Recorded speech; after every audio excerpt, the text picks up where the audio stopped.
Now, there's no denying it. In terms of DPS, the one that is carrying the game, that is broken to an absolute T, that is essentially invading other typing to push the content, is Bankai Ichigo. This man is an absolute beast of a character, and there's no denying that. Obviously, for the most part, a lot of people were prioritizing this Ichigo as their reroll, because as I've stated and as I've informed everyone before, all the harder be on the general pull banner. I mean, you're essentially guaranteed to get him once you do your 300 pulls, right? At some point, as long as you are playing the game, being consistent, you will get the man, i.e.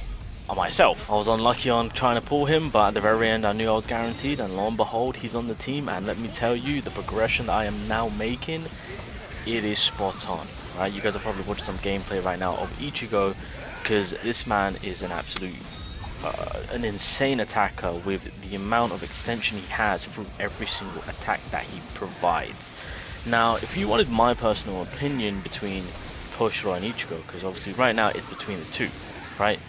For the most part, if you've re-rolled for Ichigo, then you've pretty much done. And I'll give it to the developers, because at the very beginning, a lot of people tend to try and kind of hold back and save their pools, so that way, for long-term wise, they're more prepared, especially with what the leaks have shown us.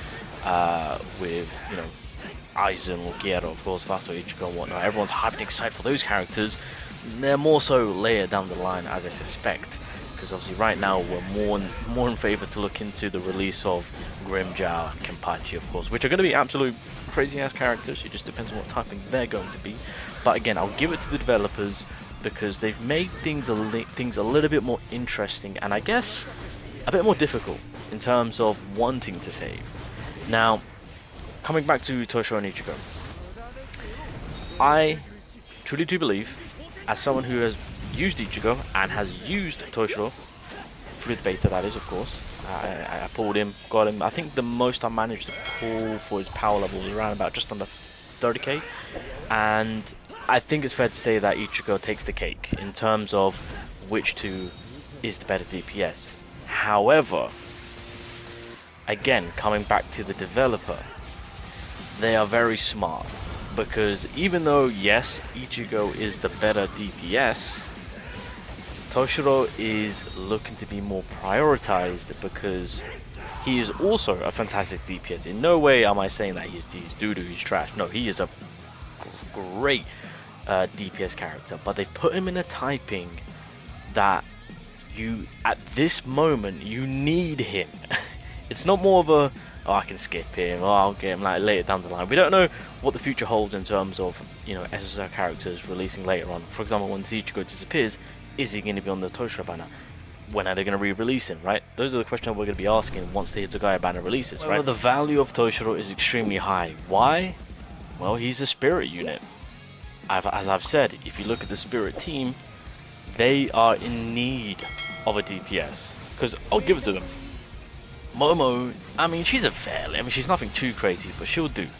She's kind of like, I want to say she's kind of like Yachiro, because Yachiro is a really good, solid support for the rest slash team. But Momo's not far behind, right? She'll do the trick, although, for the most part, if the majority of you guys have it with a highlight, then we're going to be resorting to that. Unless you come into a situation where Mono is hard stuck. So, in one of the events which Hitsugaya will have, you can only use spirit units, so at that given moment, Momo is essential at that point, right? But for the most part, if you can use overall, then Urahara will be catered to. Obviously, Rukia, she is going to be hand-on-hand Toshiro's battle buddy. There's no denying that in terms of the quickness of the 3, so that way Hitsugaya can get more out of his damage. I believe within her second do, there's some form of increase of damage or resistance drop to where Hitsugaya can do even more damage. So it's just a given that obviously there's going to be a bit of a buddy-buddy system going on between these two characters at the bare minimum. So those are the two spirit characters that is going to be required. But in terms of with spirit content later down the line where things get a little bit more difficult, as much as I would love to say Ichigo will help you out, at that given moment, a spirit DPS will be required. And so, in coverage sense, Hitsugaya is going to be needed. Just to have coverage. At that point on, going forward, then it will be a toss-up between skip, summon. Or, you know, you just kind of deciding on how you want to go about it, because then we'll have that full coverage of our squads. Right now, blue is in need of the Toshiro. He is, at this given moment, a must summon, just so that we have full coverage. With the leaks that we've seen, Kenpachi is highly predicted to be next. If he is Slash, that might be an easy skip. But then again, you know the developers, they're going to pull something out of the bag to be like, yeah, he's better than Ichigo, or something stupid. I don't know. That's what I'm suspecting. But if you wanted my honest opinion between the two boys, like I said, they're fantastic DPS characters. Ichigo just takes the cake in my personal opinion.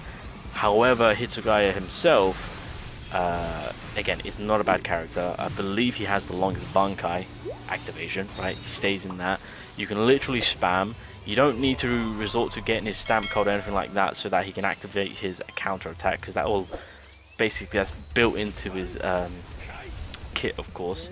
So as a DPS for the spirit typing, he's a phenomenal DPS. There's no denying that. Again, as I've spoken about it in the previous videos, there's things in his kit to where it allows him to do more damage, build up the red lotus layers, 5 of them. That's an extra, if I can remember correctly, 150% on his skills.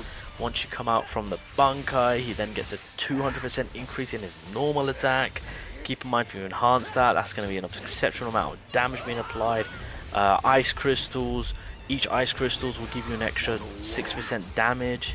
If you manage to get his stamp card, which by the way, it's free, that's 12 ice crystals being stackable, 6 per ice crystal. So Toshiro himself is going to be a formidable character. His second dupe will increase his critical rate by 12%, if I can remember correctly. You can stack that up twice if you manage to max him out. What is it? He pretty much at that given moment, he'll have his ultimate at such a sooner rate than any other character that has a transformation, which basically is just Ichigo, right? So he'll have the quickest transformation in the goddamn game. I can't remember what his first dupe does, but I'm sure in saying it's more in the line of oh no, his first dupe actually gives him more damage in his enhanced attacking state. Yeah, so that's crazy. So there's still a great deal amount of damage to be obtained from Toshiro, of course. So even though I'm saying Ichigo is better, which he clearly is, Toshiro will be holding his own and doing a considerable amount of damage for the spirit typing, which is exactly what we're needing and desiring. So clear it up. Toshiro is a must. It's as simple as that. Toshiro is a must. If you have Ichigo, let the man rest. He's an absolute beast of character. You'll get the most out of him. Do not worry. Enjoy him. Build him up. All that good stuff. But between the two boys, yeah, the developers have intentionally kind of made it to say that, yeah, we at this point we need Toshiro. We need him. We need him. Unless you want to wait for the next spirit character, which God knows when that's going to happen, right? In terms of DPS, then by all means do that. It's going to be a bit of a long wait, and realistically speaking, anything to do with spirit content, you're going to be kind of, in a way, left out. Unless you're able to use other characters, who knows? Maybe the developers didn't make it too difficult, because again, when it comes to the tower situation, right, that the game has, you know, it does kind of persuade you to run mono characters, but I'm sure you guys are aware Ichigo pretty much hard pushes all those flaws, right? However, it gets to the point where the content is so difficult that you're now losing out of, what was it, 80%? Because if you bring a mono team for a mono fight within the towers, for example with the spirit fight itself, it's an 80% increase on spirit damage. That's what we're losing out. So it makes life a lot easier if you have a spirit unit to do the damage, because you're getting that plus 80%. So it comes a time where Ichigo unfortunately won't be able to push it. He might get close to it. He might be able to do the first stage. He might be able to do the second stage. But let me tell you, that boss stage, ooh, nah, it's gonna be a hard no. It's gonna be a hard no. So it will come down to a time where mono teams, mono DPSs are going to be required. And in this case, Toshiro is. This is one of the big reasons why Toshiro is a high value character.